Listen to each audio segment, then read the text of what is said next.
Hello and welcome to the session on the training room. I am Vinayak Bedre and आज की video में हम सीखेंगे SAP FICO एंटरप्राइज स्ट्रक्चर क्या होता है एंड उसका कॉन्फ़िगरेशन कैसे करते हैं, जिसमें हम देखेंगे how to define company code, assign company code to company and define business areas. आगे बढ़ने से पहले जिसने भी प्रीवियस सेशंस नहीं देखे वो जाके पहले प्रीवियस सेशंस देख ले ताकि आपको भी बेसिक से सारी चीज़ें समझ में आ सके। And the links for those videos are in the description below, वहाँ जाके आप देख सकते हैं या फिर ऊपर आई बटन में भी आपको लिंक मिलेंगे। So without wasting more time let's get started. Screen पे मैं आपको एक डायग्राम शो करूँगा जिसकी मदद से आपको आसानी होगी एंटरप्राइज स्ट्रक्चर समझने में। SAP FICO में एंटरप्राइज स्ट्रक्चर 3 की एलिमेंट के साथ होता है, जिसमें से एक है कंपनी। SAP FICO में कंपनी एक लीगल एंटिटी को दर्शाती है जो इंडिपेंडेंट रूप से ऑपरेट करती है और फाइनेंशियल रिपोर्टिंग के लिए एक सेपरेट सेट ऑफ बुक्स होती है। कंपनी SAP FICO में हाईएस्ट ऑर्गेनाइजेशनल यूनिट होती है। जैसे आपने देखा होगा रियल लाइफ में, जैसे टाटा कंपनी है, टाटा एक ग्रुप ऑफ कंपनी है, उसके अंडर कई सारी उसकी कंपनीज आती है जैसे कि Tata consulting services, Tata Motors, Tata steel, Tata power, Tata capital etcetera. उसी तरह हमने एग्जाम्पल के तौर पे यहाँ पे लिए है bolt company, bolt group of company. तो इसके अंडर हम देखेंगे सेकंड की एलिमेंट जो आता है आफ्टर कंपनी वो है कंपनी कोड। एक कंपनी में एक से अधिक कंपनी कोड हो सकते हैं और सभी financial transactions company code level पर रिकॉर्ड किए जाते हैं। कंपनी कोड एक unique 4 digit alpha numeric identifier है जो कंपनी के भीतर एक फाइनेंशियल अकाउंटिंग एंटिटी को रिप्रेजेंट करता है। इसे फाइनेंशियल ट्रांजैक्शन जैसे टॉपिक्स को मैनेज करने के लिए यूज़ किया जाता है। हमारी एग्जाम्पल में बोल्ट ग्रुप ऑफ कंपनी के अंडर 2 कंपनी कोड हमने लिए हैं, मतलब 2 सब कंपनीज लिए, जैसे कि bolt Motors private limited and दूसरी है बोल्ट स्टील प्राइवेट लिमिटेड। तो बोल्ट मोटर्स प्राइवेट लिमिटेड के जितने भी अकाउंटिंग बुक्स है, रिकॉर्ड्स है, रिपोर्ट्स है, वो सारे बोल्ट मोटर्स के अंडर ही मैनेज किए जाएंगे एंड बोल्ट स्टील के सेपरेटली बोल्ट स्टील कंपनी के अंडर मैनेज किए जाएंगे। अगर बोल्ट कंपनी का ओवरऑल परफॉर्मेंस देखना है बोल्ट ग्रुप ऑफ कंपनी का, तो bolt Motors and bolt steel ये दोनों कंपनी का जो भी करंट बिजनेस सिनेरियो है, जो भी प्रॉफिट एंड लॉस है, ये बुक्स मर्ज करने के बाद जो प्रॉफिट और जो भी लॉस निकलेगा तो परफॉर्मेंस रहेगा बोल्ट ग्रुप ऑफ कंपनी का। इसके बाद आता है बिजनेस एरियाज, जो थर्ड की एलिमेंट है एंटरप्राइज स्ट्रक्चर का। SAP FICO में बिजनेस एरिया एक कंपनी के ऑपरेशंस का ऑप्शनल सेगमेंट है जो एक स्पेसिफिक लाइन ऑफ बिजनेसेस और जियोग्राफिकल एरिया को दर्शाता है। यह मुख्य रूप से internal reporting and analysis purpose के लिए यूज़ किया जाता है। एक business area revenue, expenses and assets को पर्टिकुलर एरिया को अलॉट करने, प्रॉफिटेबिलिटी ट्रैक करने और डिसीजन मेकिंग प्रोसेस में हेल्प कर सकता है। बिजनेस एरिया जो रहता है ये डायरेक्टली क्लाइंट अंडर रहता है, क्लाइंट लेवल पर रहता है, यानी कि कंपनी लेवल पर रहता है। तो एक बिजनेस एरिया सारे कंपनी कोड्स यूज़ कर सकते हैं, मगर हमने यहाँ पे ऐसा कॉन्फ़िगरेशन करना है जैसे कि bolt Motors Mumbai, bolt Motors Pune, ये जो 2 बिजनेस एरियाज है इसको एक्सेस ओनली कंपनी कोड 1 जो है हमारा, यानी कि बोल्ट मोटर्स प्राइवेट लिमिटेड, यही कर सके। तो हमें यहाँ पे वैलिडेशन लगाना पड़ेगा ताकि बोल्ट मोटर्स ही उसको एक्सेस कर सके, ना कि बोल्ट स्टील की तरफ से उसको एक्सेस किया जा सके। Similarly bolt steel Mumbai and bolt steel Pune जो हमने कंपनीज बनाई है बिजनेस एरियाज, तो उसकी अथॉरिटी एक्सेस करने के भी बोल्ट स्टील प्राइवेट लिमिटेड को ही हम देंगे। तो इसके लिए हमें एक पर्टिकुलर वैलिडेशन करना पड़ेगा ताकि क्रॉस कंपनी इसमें कोई एक्सेस ना रहे। तो इन 3 की एलिमेंट्स के बीच एंटरप्राइज स्ट्रक्चर का संबंध यह है कि एक कंपनी में एक से अधिक कंपनी कोड्स हो सकते हैं और प्रत्येक कंपनी कोड में एक से अधिक बिजनेस एरियाज हो सकते हैं। Company code financial transactions manage करने के लिए सेंट्रल एंटिटी होता है, जबकि बिजनेस एरिया कंपनी के ऑपरेशंस के स्पेसिफिक सेगमेंट्स के लिए एक more detail level of analysis provide करता है।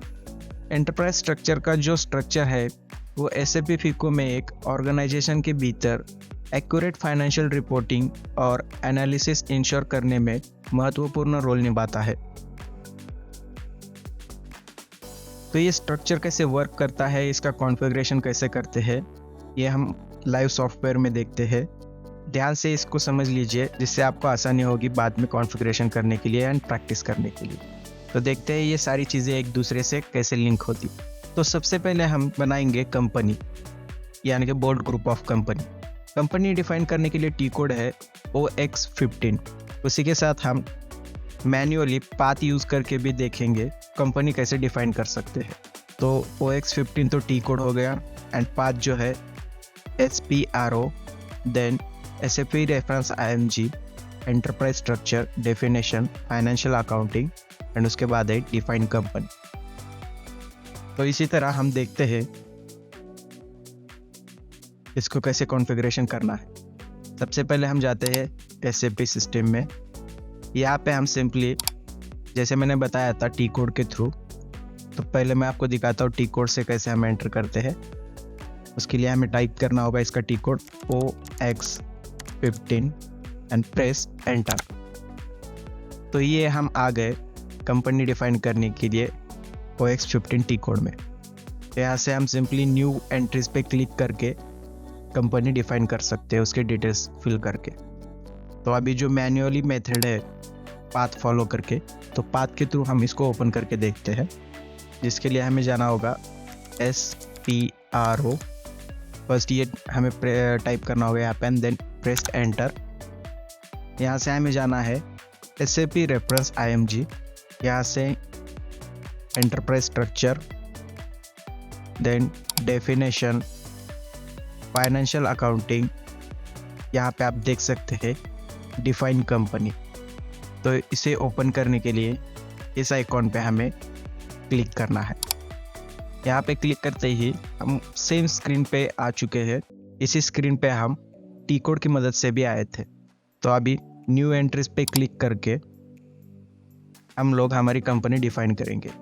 जैसे हमने कॉन्फ़िगरेशन किया है, तो कंपनी हमने लिखा है, जो कुछ भी यहाँ पे लिखा है आपको सेम ऐसे ही करना है एंड प्रैक्टिस के लिए आपको एक दूसरी कंपनी भी बनानी है खुद से। तो मैंने यहाँ पे लिया है कंपनी BG00, नाम लिया है company name bold group of companies -BG00। तो मैं ये कॉपी कर लेता हूँ इतना। यहाँ पे लिखेंगे BG00, देन यहाँ पे मैं पेस्ट कर देता हूँ वो जो नाम हमने लिया था, bold group of companies -BG00। उसके बाद ये बाकी जो डिटेल्स है आप फिल कर सकते हैं। जैसे मैं अभी भर रहा हूँ, सिटी हम लेते हैं पुणे, कंट्री इंडिया, लैंग्वेज लेंगे हम इंग्लिश,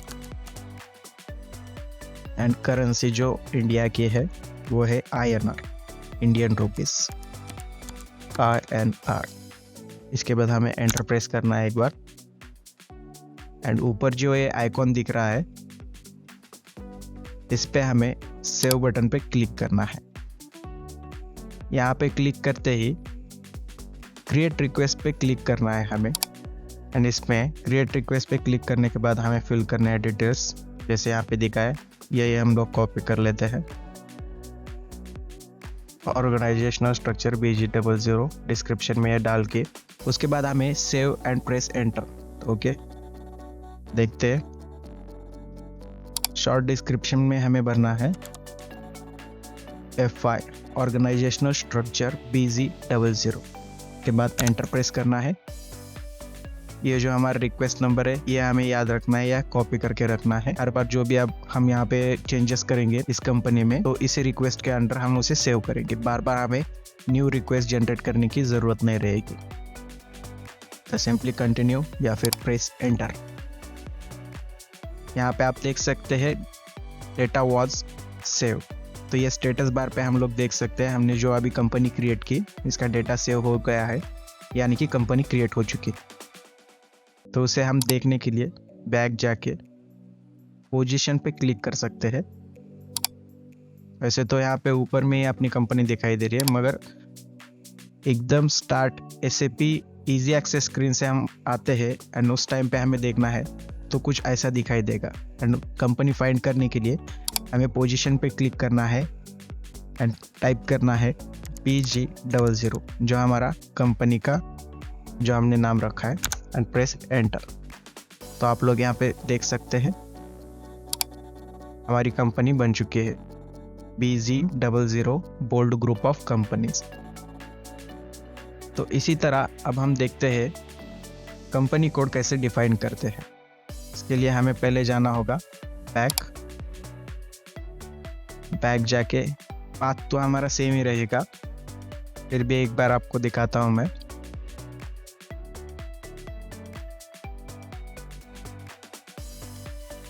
डिफाइन कंपनी कोड, इसके लिए टी कोड है OX02। या तो आप टी कोड यूज कर सकते हैं या फिर पाथ यूज कर सकते हैं। तो मैं आपको पाथ से ही दिखाऊंगा। हमने पाथ ओपन कर लिया है फाइनेंशियल अकाउंटिंग तक। तो उसके आगे जैसे हम गए थे डिफाइन कंपनी में, after financial accounting define company को हमने ओपन किया था, उसी तरह आफ्टर फाइनेंशियल अकाउंटिंग हमें ओपन करना है edit copy delete check company code, इस ट्रांजिशन को। एंड उसके बाद हमें डिफाइन करने हैं कंपनी कोड। तो एक हमारा बोल्ट मोटर्स रहेगा और दूसरी कंपनी रहेगी बोल्ट स्टील एंड उसकी डिटेल्स कुछ इस तरह रहेंगे। तो देखते हैं इसका कॉन्फ़िगरेशन कैसे कर सकते हैं। फाइनेंशियल अकाउंटिंग के बाद हम लोग गए थे डिफाइन कंपनी में, लेकिन इस बार हमें जाना है कंपनी कोड डिफाइन करने के लिए edit copy delete and check company code. तो इस आइकॉन पे फिर से हम लोग क्लिक करते हैं एंड यहाँ पे हमें क्लिक करना है एडिट कंपनी कोड डेटा पे। यहाँ पे हमें डबल क्लिक करना है या फिर एक बार क्लिक करने के बाद चूज ऑप्शन पे क्लिक करना है। यहाँ पे क्लिक करते ही आपको ये स्क्रीन ओपन हो जाएगी। यहाँ से आपको फिर से कोई भी न्यू कंपनी या न्यू थिंग आपको जब भी क्रिएट करना है या फिर डिफाइन करना है उस समय आपको न्यू एंट्री पे क्लिक करना रहेगा। एंड अगर वो जो कुछ भी आप डिफाइन कर रहे हैं न्यू, तो उसके लिए अगर उसे चेक करना है आपको ऑलरेडी एग्जिस्ट करता है क्या इस डेटा में हमारे, तो उसके लिए आपको पोजीशन पे क्लिक करना पड़ेगा। तो अभी न्यू हम डिफाइन कर रहे हैं कंपनी कोड, तो न्यू एंट्रीज पे क्लिक करेंगे और यहाँ पे हम लोग डालेंगे कंपनी कोड। तो BG00 हमारा कंपनी है, तो कंपनी कोड हम बनाएंगे बोल्ट मोटर्स के लिए BM10 बोल्ट मोटर्स 10। तो इसके लिए हम नाम देंगे, इसे मैं कॉपी कर लेता हूँ, बोल्ट मोटर्स लिमिटेड। यहाँ पे जाके भी हम लोग उसी तरह नाम फिल करेंगे। देन कंपनी कहाँ पे हमारी है उसका एडिशनल डिटेल्स हमें भरना है। तो ये कंपनी हमारी एग्जिस्ट करती है, पुणे बेस्ड कंपनी है। ओके, पुणे, कंट्री इसकी है India, currency INR, language English. एक बार एंटर प्रेस करते हैं एंड फिर से सेव बटन पे क्लिक करते हैं। सेव बटन पे क्लिक करने के बाद आपको कुछ ऐसे डिटेल्स मांगेगा। तो यहाँ पे आपको फिल करना है टाइटल में कंपनी। उसके बाद यहाँ पे आपको कंट्री सेलेक्ट करनी है इंडिया। अदर डिटेल्स भी आप फिल कर सकते हैं, लेकिन फ़िलहाल के लिए मैं इतने डिटेल्स फिल करता हूँ जो हमारे लिए काफ़ी है। कंपनी एंड कंट्री, अगर मैं ये कंट्री नहीं भरूँगा तो ये मैंडेटरी है, क्योंकि यहाँ पे आपने देखा होगा राइट क्लिक, ये जो साइन आप देख रहे हैं इसका मतलब है ये फील्ड मैंडेटरी है, इसे फिल किए बिना आप आगे नहीं जा सकते, तो इसे कंपलसरी आपको फिल करना पड़ेगा। बाकी सारी जो जिसमें आपको ये राइट साइन नहीं दिख रहा वो ऑप्शनल है, लेकिन ये जो फील्ड है वो मैंडेटरी है। तो इसके लिए हम लोग कंट्री सेलेक्ट करते हैं आई यानी कि इंडिया एंड प्रेस एंटर। उसके बाद जो हमने रिक्वेस्ट जनरेट की थी वो रिक्वेस्ट सेम यहाँ पे दिखाई दे रही है। अगर यहाँ पे आपको अपनी रिक्वेस्ट नहीं दिखाई दे रही उस कंपनी की या फिर दूसरे कंपनी की रिक्वेस्ट दिखाई दे रही है, तो उस केस में आपको ओन रिक्वेस्ट पे क्लिक करना है और यहाँ से आपको आपकी जो रिक्वेस्ट है उसको सेलेक्ट करके डबल क्लिक करना है। जैसे कि ये 1 नंबर पे आप जो देख रहे हैं ये कंपनी हमने डिफाइन की है, इसमें सारे चेंजेस हम कॉन्फ़िगरेशन कर रहे हैं। तो इसी कंपनी को हमें सेलेक्ट करना है, इसे रिक्वेस्ट को सेलेक्ट करना है। तो डबल क्लिक करते हैं इस पर, वो रिक्वेस्ट सेलेक्ट हो जाएगी एंड उसके बाद आपको कंटिन्यू पे क्लिक करना है। तो यहाँ पे नीचे देख सकते हैं डेटा वॉज सेव्ड, यानी कि ये एक कंपनी कोड हमने डिफाइन कर लिया है, यानी कि बना लिया है। अभी नेक्स्ट कंपनी कोड बनाने के लिए यहीं पे हमें इस नेक्स्ट एंट्री आइकॉन पे क्लिक करना है या फिर F8 ये बटन भी आप प्रेस कर सकते हैं कीबोर्ड पे से। तो मैं इस पे क्लिक करता हूँ नेक्स्ट एंट्री के लिए, यानी कि नेक्स्ट कंपनी कोड हम लोग डिफाइन करेंगे। तो अब लेते हैं नेक्स्ट कंपनी कोड हमें डिफाइन करना है PS10 होल स्टील लिमिटेड इसके लिए। तो इसका ओरिजिन सिटी इसका भी हमने पुणे लिया है, country India, currency INR, language English. तो जाते हैं हम लोग सॉफ्टवेयर में, हमारे यहाँ पे हम लिखते हैं BS10। ये कंपनी नेम जो है इसमें हम लोग इसी को पेस्ट कर देते हैं या फिर मैन्युअली आप टाइप भी कर सकते हैं। सिटी हमने ली थी पुणे, तो मैं फिर से वही टाइप करता हूँ PUNE Pune. Then country India, currency फिर से आप देख सकते हैं करेंसी यहाँ पे मैंडेटरी है, बाकी ये आप भरे या ना भरे, लेकिन करेंसी आपको कंपलसरी भरनी है INR। लैंग्वेज है इंग्लिश। एक बार एंटर प्रेस करके फिर से सेव बटन या Ctrl+S प्रेस कर सकते हैं कीबोर्ड पे से। फिर से हमें यहाँ पे सेलेक्ट करना है title, company and country India. Copy. देख सकते हैं स्टेटस बार पे आप डेटा वॉज सेव्ड। तो ये कंपनी कोड भी हमने सेव कर लिया है, यानी कि डिफाइन कर लिया है। अभी इसको चेक करने के लिए बैक जाके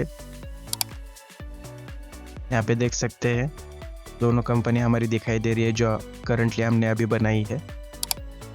या फिर जब हम स्टार्टिंग से आते हैं ACP इजी एक्सेस स्क्रीन से, तो ये स्क्रीन कुछ इस तरह दिखाई देती है OX02T कोड में।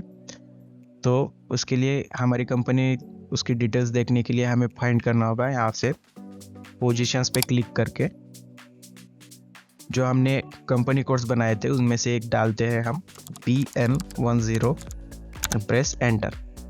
तो यहाँ पे आप देख सकते हैं BM10 company code and other जो दूसरा हमने बनाया था वो था BS10। ये दोनों कंपनी यहाँ पे दिखाई दे रही है। तो ये बन गए हमारे 2 कंपनी कोड्स। अब इसके बाद हम लोग देखते हैं कंपनी कोड को कंपनी से कैसे असाइन करना है। तो कंपनी कोड को कंपनी से असाइन करने के लिए हमें जाना है इस पाथ में। आप देख सकते हैं एंटरप्राइज स्ट्रक्चर के बाद हम लोग डेफिनेशन में गए थे, लेकिन यहाँ पे हमें जाना है एंटरप्राइज स्ट्रक्चर के बाद असाइनमेंट में। Then financial accounting and assign company code to company, या फिर हम लोग टी कोड यूज कर सकते हैं OX16। जैसे कि मैंने कहा था हम लोग एंटर हुए थे डेफिनेशन में आफ्टर एंटरप्राइज स्ट्रक्चर, तो हमें वापस जाना है। तो मैं ये क्लोज करता हूँ। एंटरप्राइज स्ट्रक्चर के बाद हमें अब जाना है असाइनमेंट में, एंड असाइनमेंट में हम लोग ओपन करेंगे financial accounting, then assign company code to company. इस वाले ट्रांजिशन में हमें जाना है, यहाँ पे क्लिक करके। अभी यहाँ पे हमने जो कंपनी कोड्स बनाए हैं वो फाइंड करने हैं। जिसके लिए हमें पोजीशन बटन पर क्लिक करना होगा। यहाँ से हम लोग सर्च करेंगे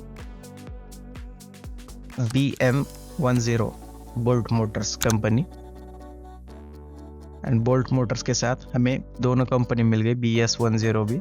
ये जो कंपनी कोड है इसके सामने हमें कॉलम मिलेगा कंपनी का, तो हमें असाइन करनी है BG00 एंड सेम BS10 के सामने भी BG10। ये कंपनी असाइन करने के बाद सेव बटन पे क्लिक करना है। सॉरी, नीचे आप लोग ये एरर जो दिखाई दे रहा है, इसमें लिखा है BG10 does not exist in this entry. Okay, तो इसका मतलब हमने जो यहाँ पे टाइप किया है, ये टाइप मिस्टेक हमसे हो गई। तो यहाँ पे हमें टाइप करना है BG00। तो सिस्टम हमें बता रहा था कि BG10 नाम से कोई कंपनी हमने क्रिएट की नहीं या सिस्टम में एग्जिस्ट ही नहीं करती, उसको पता चल गया। तो उससे हमें एक एरर मैसेज शो किया। तो अभी करेक्शन करने के बाद फिर से एक बार एंटर करते हैं एंड वो सेव हो गया है। उसके लिए कंटिन्यू पे क्लिक करते हैं। ओके, आप देख सकते हैं जहाँ पे हमें एरर मैसेज शो किया था वही उसी जगह पे हमें आप दिखाई दे रहा है डेटा वॉज सेव्ड। इसका मतलब हमारे कंपनी कोड कंपनी के साथ असाइन हो चुके हैं। अभी फिर से हम लोग जाते हैं बैक एंड अब हमें डिफाइन करना है business areas. Business area define करने के लिए हमें OX03 ये डी कोड से भी हम लोग जा सकते हैं, या फिर पाथ की मदद से SPRO then SAP reference IMG enterprise structure definition financial accounting define business areas. तो अभी हम लोग है एंटरप्राइज स्ट्रक्चर के बाद असाइनमेंट में, तो हमें फिर से डेफिनेशन में जाना है जहाँ से हमने कंपनी डिफाइन की थी, कंपनी कोड डिफाइन किए थे। तो उसके लिए हम लोग इसे क्लोज कर लेते हैं असाइनमेंट एंड फिर से जाते हैं डेफिनेशन में। तो डेफिनेशन से हमें यहाँ पे जाना है financial accounting and financial accounting में हमें यहाँ पे जाना है डिफाइन बिजनेस एरियाज में। तो ये आ गए हम डिफाइन बिजनेस एरियाज में। के बाद हमें क्या करना है, न्यू एंट्रीज बिजनेस एरिया हमें ये क्रिएट करने हैं BM11। तो BM11 BM12 एंड दूसरी कंपनी में हमें BS11 एंड BS12, ऐसे 4 बिजनेस एरियाज हमें डिफाइन करने हैं, जिसके लिए हम न्यू एंट्री पे क्लिक करेंगे। एक हम बनाएंगे BM11, दूसरा है BM12, then BS11 and BS12। ये दो जो बिजनेस एरियाज है, जैसे हमने देखा था बोल्ट मोटर्स के अंडर BM11 BM12, ये जो दो बिजनेस एरियाज है ये बोल्ट मोटर्स के अंडर है। सिमिलरली बोल्ट स्टील के अंदर BS11 एंड BS12 ये दो बिजनेस एरियाज है। तो इसी का हम कॉन्फ़िगरेशन करते हैं। हमने बिजनेस एरियाज यहाँ पे लिख लिए, इसका डिस्क्रिप्शन हम लेते हैं। यहाँ पे लिखेंगे Pune dash BM11, then Mumbai MUMBAI BM12। अभी सेम यहाँ पे भी हमें पुणे एंड मुंबई दो बिजनेस एरियाज बनाने हैं। मैं टाइप कर लेता हूँ BS11 एंड मुंबई के लिए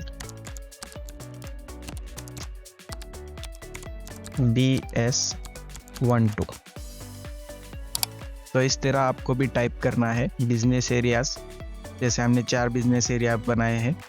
फर्स्ट 2 जो बिजनेस एरिया वो है बोल्ट मोटर्स के लिए, एंड सेकंड जो 2 बिजनेस एरियाज बनाए हैं हमने, थर्ड एंड फोर्थ, वो है बोल्ट स्टील के लिए। इतना टाइप करने के बाद हमें क्लिक करना है सेव बटन पे एंड सेम रिक्वेस्ट के अंदर हमें फिर से इसे सेव करना है। तो डेटा वॉज सेव, यानी कि हमारा कॉन्फ़िगरेशन सही हो चुका है एंड डेटा भी सेव हो चुका है। तो सेम इसे भी देखने के लिए हमें क्या करना पड़ेगा, पोजीशन पे क्लिक करना है, BM11 ये जो हमने बिजनेस एरिया बनाया था इस पे टाइप करने के बाद एंटर करना है। तो ये 4 बिजनेस एरियाज आप देख सकते हैं, BM11, BM12, BS11 and BS12। ये 4 बिजनेस एरिया हमने अभी बनाए। तो इस तरह से हम लोग बिजनेस एरियाज बना सकते हैं। नेक्स्ट सेशन में हम जानेंगे फिस्कल ईयर कॉन्सेप्ट के बारे में। इस वीडियो में हमने एंटरप्राइज स्ट्रक्चर क्या होता है जाना, जैसे कंपनी एंड कंपनी कोड कैसे डिफाइन करते हैं सीखा। इसी के साथ हमने कंपनी कोड को कंपनी के साथ असाइन किया एंड बिजनेस एरियाज को डिफाइन किया। अगर आपको आज हमने जो सीखा उसमें कुछ डाउट है तो आप हमें कमेंट सेक्शन में पूछ सकते हैं। उम्मीद है आपको यह वीडियो पसंद आई होगी। अगर आपको और भी SAP से रिलेटेड वीडियोस देखना है तो हमारे चैनल को सब्सक्राइब करना ना भूलें। आज के लिए इतना ही, मिलते हैं नेक्स्ट सेशन में। Till then keep practising and bye bye.